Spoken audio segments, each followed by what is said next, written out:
নমস্কার, সবনাভিক নিউজ নেটওয়ার্কে স্বাগত। তৃণমূল আর বিজেপিকে নিয়ে মানুষ আর অশান্তি চায় না। সন্দেশখালীতে যে ঘটনা ঘটেছে সেটা নিয়েও রাজনীতি করা হচ্ছে। সন্দেশখালীর মানুষ বোকা নয়। রানাঘাট লোকসভা কেন্দ্রের সিপিআইএম প্রার্থী অলোকেশ দাসের সমর্থনে নির্বাচনী ভোট প্রচারের শেষ লগ্নে এসে এমনই মন্তব্য করলেন বামফ্রন্ট নেত্রী মীনাক্ষী মুখার্জি।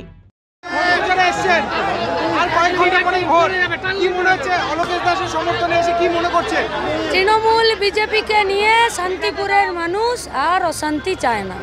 তারা শান্তি চায়, কাস্তে হাতুড়ি তারার পক্ষে থাকতে চায় এবং দুবারের পরীক্ষিত সাংসদ যারা পার্লামেন্টে পাড়ার কথা পার্লামেন্টে বলার হক রাখে, ধক রাখে এবং অধিকার নিজেরা নিজেদের দাবিতে জিতে নিয়ে আসতে পারে, সেই অলোকেশ দাসকেই তারা পার্লামেন্ট। কারণ মানুষ চাকরি চাই, বেঁচে থাকতে চাই, দুর্নীতি চায় না, নিজের দেশে নাগরিক হয়ে বাঁচতে চাই, তাই ভোট দেবে। আরেকটা প্রশ্ন রাখবো, ইতিমধ্যে রানাঘাট লোকসভা কেন্দ্র কিন্তু পাখির চোখ করেছে শাসক বিরোধী দুই শিবিরে। তার মানে পরিষ্কার বোঝা যাচ্ছে যে পায়ের নিচে জমি সরে গেছে।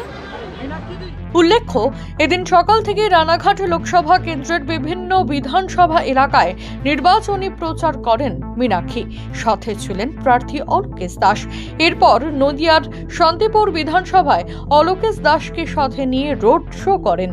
যদিও অসংখ্য কর্মী সমর্থকদের এদিন উপস্থিতি ছিল চোখে পড়ার মতো। এদিন সাংবাদিকেরা রাজ্যপাল সম্পর্কে প্রশ্ন করলে মীনাক্ষী এড়িয়ে গেলেও তবে সন্দেশখালী প্রসঙ্গে রাজ্যের শাসক দলকে আক্রমণ শোনালেন তিনি। কি বললেন শুনবো। কোনো মানুষ বিভ্রান্ত নয়। টিভির পর্দাতে মানুষ চলে না। সন্দেশখালীতে মানুষের জমি লুট হয়েছে। সন্দেশখালীতে যারা ধরা পড়েছে তারা বালুর সঙ্গে রেশনের চাল চুরি করেছে। সন্দেশখালীতে মায়েদের ইজ্জত লুট হয়েছে। সন্দেশখালীতে বেকার ছেলে মেয়েদেরকে 100 দিনের কাজ না দিয়ে বাইরে কাজ করতে যেতে বাধা দিয়েছে। সন্দেশখালীতে জোর করে ধানের জমি জলকর করেছে। কোনটা মিথ্যে, কোনটা বিভ্রান্তিমূলক? যেটা টিভির পর্দায় ওরা চালাতে চাইছে সেটা বিভ্রান্তিমূলক।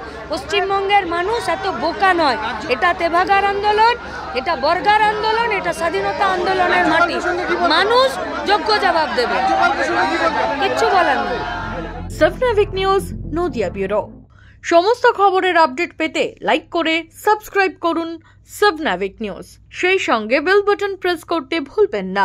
আপনাদের একটা সাবস্ক্রিপশন আমাদের জন্য অত্যন্ত মূল্যবান। জয় হিন্দ।